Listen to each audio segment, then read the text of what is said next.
10+2 करते करते मैं अपने शहर का एक जाना माना अपराधी हो गया, क्रिमिनल। अब जीवन में मेरी चुनौती आ गई, अकेले रहना है, खाना बनाना है, पढ़ना है। जैसे ही किताब खोलूं, 4 लाइन पढ़ूं, मुझे नींद आ जाए। सतपथ पर हमें लगाकर ही जाते हैं, हमें जगा कर ही। हमें अपने बच्चों के जिंदगी से संघर्ष नहीं छीनना चाहिए। सिविल सर्विस एग्जामिनेशन भारत का एक ऐसा एग्जामिनेशन है, मिनिमम 7 घंटा पढ़ना है।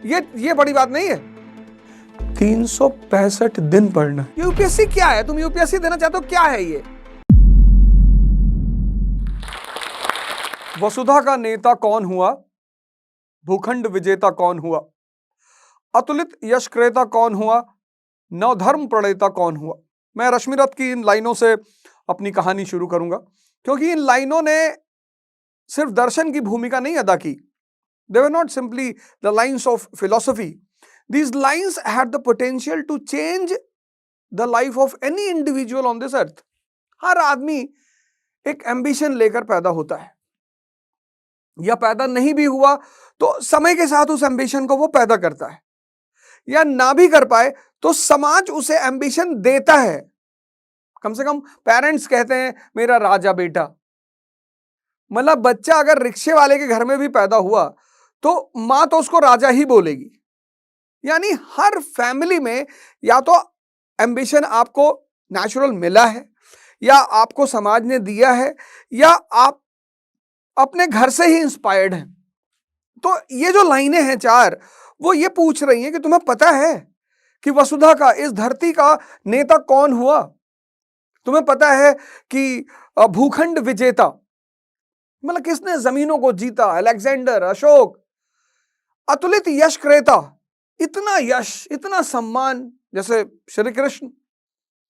नवधर्म प्रणेता, किसने नए धर्मों को चलाया? कौन थे वो लोग जिन्होंने ये सारे काम किए? तो अगली लाइन में वो बोलता है, जिसने न कभी आराम किया, विघ्नों में रहकर काम किया। जिसने न कभी आराम किया, विघ्न। हम सब भागते हैं, कोई हमारा हाथ देखता है और उसने कह दिया तुम्हारी लाइफ में बहुत संघर्ष है, आप टेंशन में आ गए कि अच्छा बाबा जी, तो संघर्ष तो मोदी जी की भी जिंदगी में है ना। 2 बार प्राइम मिनिस्टर बन चुके हैं, तीसरी बार बनने जा रहे हैं। संघर्ष नहीं है? हमने संघर्ष शब्द को बहुत नेगेटिवली ले लिया। दंगल मूवी का एक बड़ा प्यारा गाना, मां के पेट से मरघट तक है तेरी कहानी, दंगल दंगल।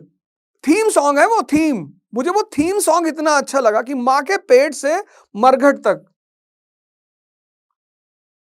तो संघर्ष जो है वो जीवन का एक अहम हिस्सा है। आपको नहीं करना, आप हिमालय चले आओ, बचोगे नहीं।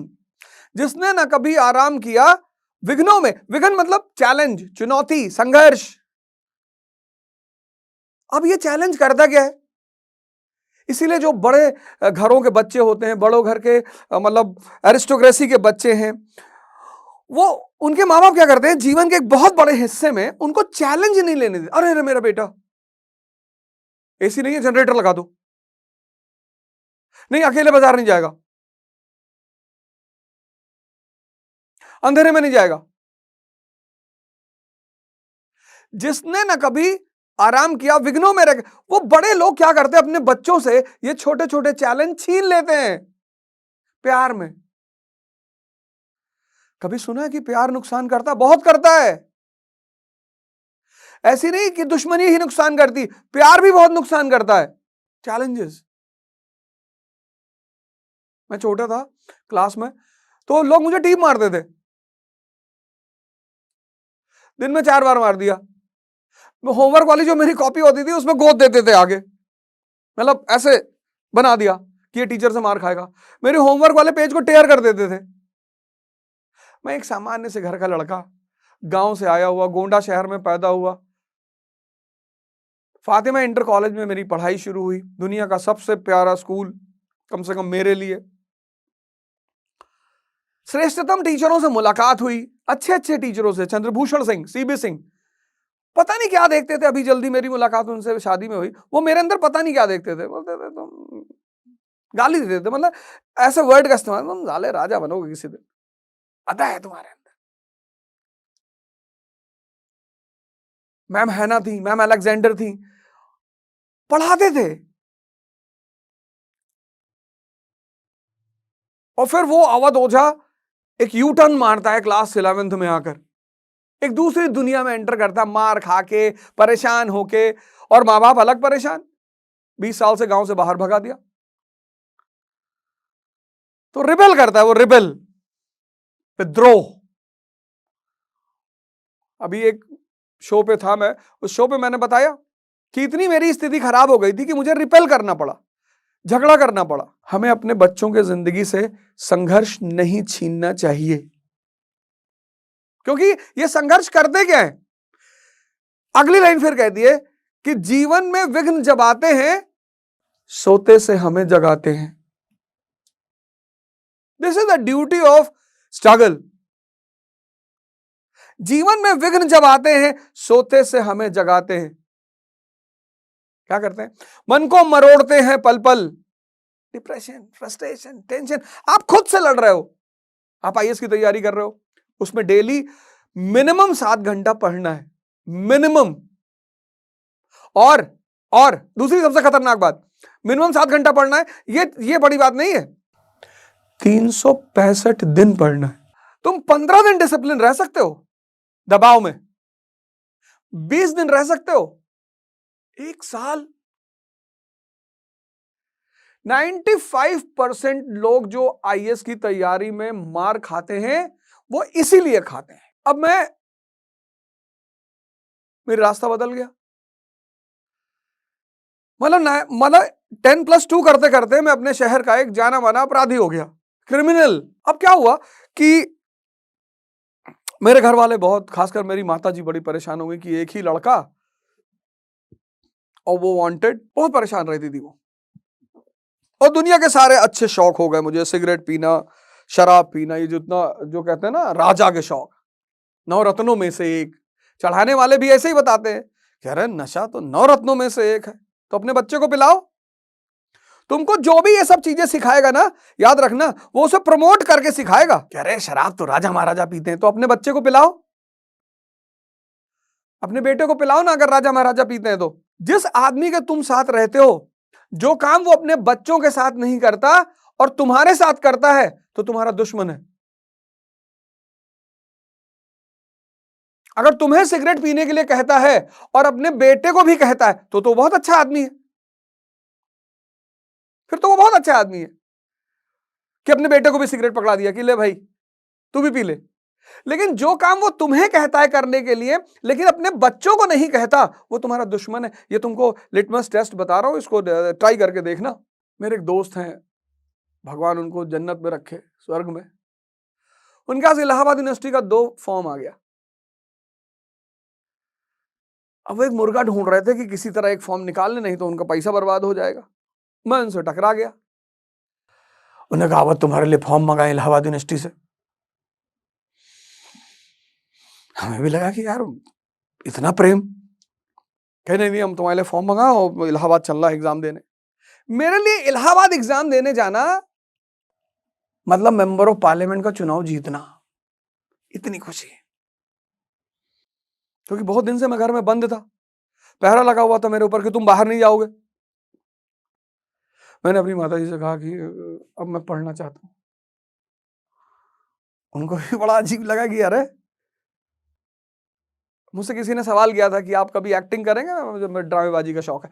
और ड्रामेबाजी बड़ी प्यारी चीज है लाइफ में, बड़ी मदद करती है, आपको बहुत हेल्प करती है।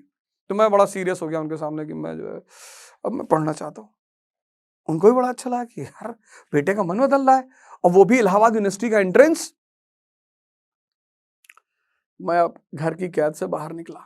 अब हमको तो कुछ आता नहीं था, वहां मुझे एक बहुत भगवान जैसा आदमी मिला। पता नहीं, मैं उसका नाम नहीं जान पाया। हालांकि मैं 3 साल के ग्रेजुएशन में मैं उस आदमी को ढूंढता रहा कि कम से कम थैंक यू तो बोल दूं। और उस आदमी ने, काटजू इंटर कॉलेज है इलाहाबाद में, वहीं मेरा सेंटर पड़ा था। तो उस आदमी ने मुझसे कहा, उस लड़के ने मुझसे कहा कि यार तुम चिंता मत करो, मैं तुम्हें बता दूंगा। और मैं इलाहाबाद यूनिवर्सिटी के एंट्रेंस में पास हो गया। इसी को बोलते हैं ब्लेसिंग। ये भाग्य नहीं है, ये भगवान की कृपा है तुम्हारे ऊपर।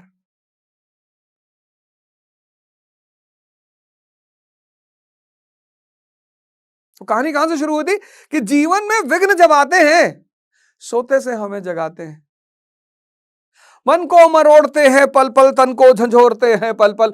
मैं पढ़ने वाला स्टूडेंट हो गया इलाहाबाद यूनिवर्सिटी में, चैलेंज आ गया मेरे जीवन में, तो चैलेंज लेने का शौक है हमको।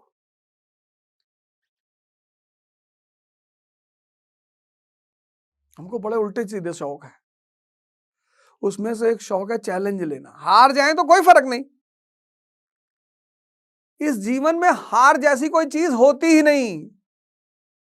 आप कभी मोदी जी से मिले तो उनसे पूछिएगा, कभी मुकेश अंबानी से मिले तो उनसे पूछिएगा, कभी बराक ओबामा से मिले तो उनसे पूछिएगा, इस जीवन में हार जैसी कोई चीज होती ही नहीं। यह शब्द शाही वर्ग ने पैदा किया था मिडिल क्लास को डिप्रेस करने के लिए। कुछ शब्द हैं जो शाही वर्ग ने पैदा किया है। अब जीवन में मेरी चुनौती आ गई, अकेले रहना है, खाना बनाना है, पढ़ना है, और मैं जैसे ही किताब खोलूं 4 लाइन पढ़ूं मुझे नींद आ जाए। तब मेरे टीचर ने मुझसे कहा, इलाहाबाद में 2 लोग मुझे बहुत शानदार मिले। एक मिस्टर एम्पैथी। हम जब इलाहाबाद पहुंचे ग्रेजुएशन करने, तो माता जी ने कहा कि जब तक एडमिशन नहीं होता तब तक तुम मेडिकल की कोचिंग कर लो। अरे मैंने कहा हम कहां डॉक्टर बनने जा रहे हैं, बोली नहीं कर लो।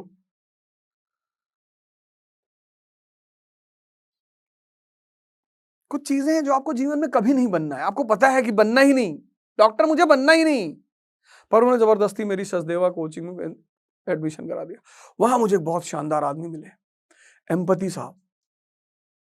अगर आप इलाहाबाद से हैं, इवनिंग क्रिश्चियन कॉलेज में पढ़ाते थे वो, और हमारी कोचिंग में वो पढ़ाते थे बॉटनी। भगवान जैसा टीचर, भगवान जैसा टीचर, भगवान, हंसता हुआ, नाचता हुआ, गाता हुआ टीचर। तब हमें पहली बार पता चला कि यार पढ़ना का भी एक स्टाइल है। और एच एस उपाध्याय सर का तो नाम बार बार मैं लेता हूं।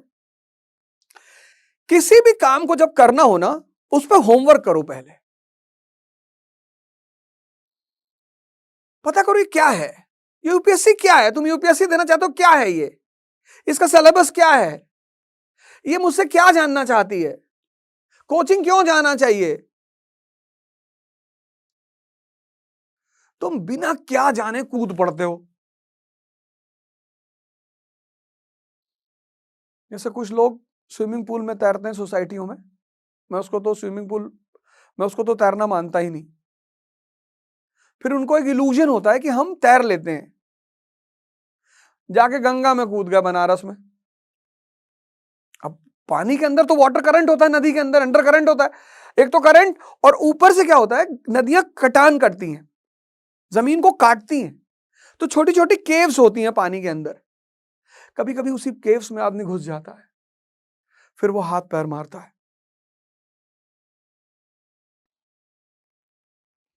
और ज्यादातर लोग हाथ पैर मार के मर जाते हैं। किसी चीज को करना चाहते हो, उस पर होमवर्क करो, R&D करो, टाइम दो उसको। सिविल सर्विस एग्जामिनेशन भारत का एक ऐसा एग्जामिनेशन है जिसको एक ऐसा वर्ग चाहिए, एक ऐसा क्लास चाहिए जिसको प्रैक्टिकल यूटिलिटी ऑफ सब्जेक्ट्स पता हो, थ्योरेटिकल नहीं, प्रैक्टिकल। 1950 की इंडियन इकोनॉमी, 1991 की इंडियन इकोनॉमी, और 2040 की, हम कहां थे, हम कहां पहुंचे, कहां जाना चाहते हैं, ये उसकी डिमांड है। लेकिन ये चीज समझने के लिए जो थियोरेटिकल पार्ट ऑफ इकोनॉमी है वो तो समझना पड़ेगा। Studying is different, preparation is different. Studying का मतलब आपने नेशनल इनकम चैप्टर को तैयार किया, दैट इज स्टडीइंग। आपको पता चला जीडीपी क्या है, आपको पता चला जीएनपी क्या है, आपको पता चला एनडीपी क्या है, ये सब आपको पता चला, ये स्टडीइंग है, फर्स्ट पार्ट। सेकेंड पार्ट ये है कि आपको ये पता चला कि 1950 में इंडिया की जीडीपी क्या थी। कहां कहां से आती थी? तुम्हारा बेसिक्स नहीं है ना, बना लो। पहला पॉइंट अपनी डायरी में लिखो कि whosoever wants to prepare for IAS should have basics। क्योंकि ज्यादातर लोग क्या करते हैं, 10th के बाद ह्यूमैनिटीज छोड़ देते हैं, तो आपको पता नहीं what is economy, what is geography, what is polity. This is the first step which you have to follow. Basics, economy का क्या रोल है लाइफ में, ज्योग्राफी का क्या रोल है लाइफ में, हिस्ट्री का क्या रोल है लाइफ में। India is a country of unity in diversity. If Ashok can handle it, if Akbar can handle it, why not the present government of India? उस डाइवर्सिफाइड भारत को अगर अशोक हैंडल कर सकता है, अकबर कर सकता है, तो आज की भारत सरकार भी कर सकती है। इसलिए पढ़ना है। जीवन में विघ्न जब आते हैं, सोते से हमें जगाते हैं। तैयारी शुरू करो तो जाग जाओ। अगर जागोगे नहीं, कोचिंग पहुंच जाओगे, कुछ समझ में आएगा नहीं, और दिमाग खाली रह नहीं सकता। तो लड़के हो तो लड़की पकड़ लोगे, और लड़की हो तो लड़का पकड़ लोगे, पकड़ोगे जरूर। तुमको किसी की आंखों में जन्नत दिखाई पड़ने लगेगी कि ये आंखें नहीं है। जब भी हमारा मन हमारे गोल, मन शांत नहीं रह सकता ना। कुछ चीजों जैसे हर बॉडी पार्ट्स के अपने फंक्शंस हैं, किडनी का फंक्शन है, लीवर का फंक्शन है, हार्ट का फंक्शन है, ऐसे मन का भी फंक्शन है। वो शांत नहीं हो सकता। या तो कोमा में शांत होगा, या तो मरने पे शांत होगा, परमानेंट शांत हो जाएगा। वैसे वो शांति नहीं हो सकता। तुम करके देखो, आंख बंद करके देखो, शांत करके देखो, तुम पागल हो जाओगे। तुम मन को रोक नहीं सकते।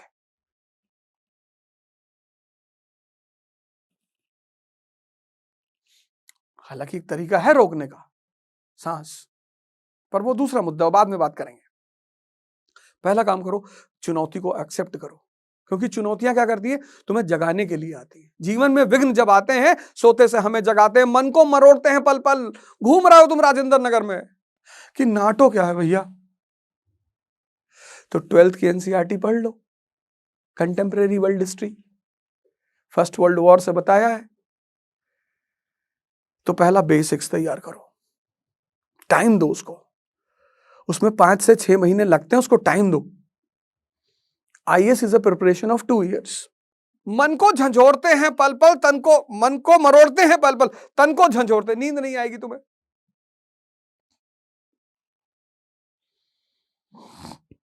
अच्छी बात है।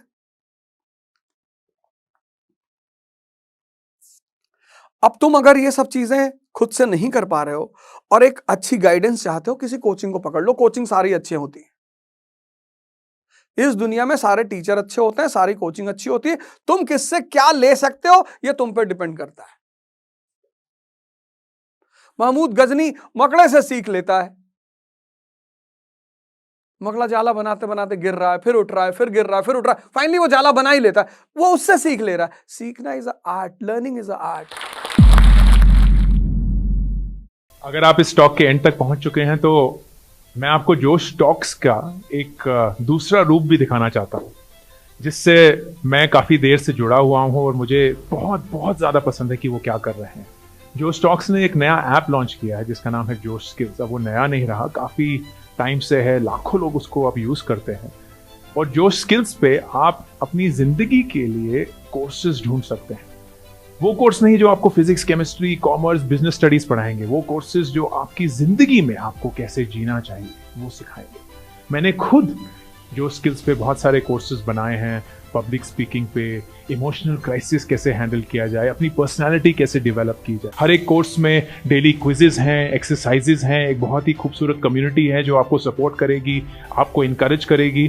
आज ही डाउनलोड करें जोश स्किल्स का ऐप और उनके कोर्सेज एक्सप्लोर करके अपनी जिंदगी को आगे बढ़ाएं।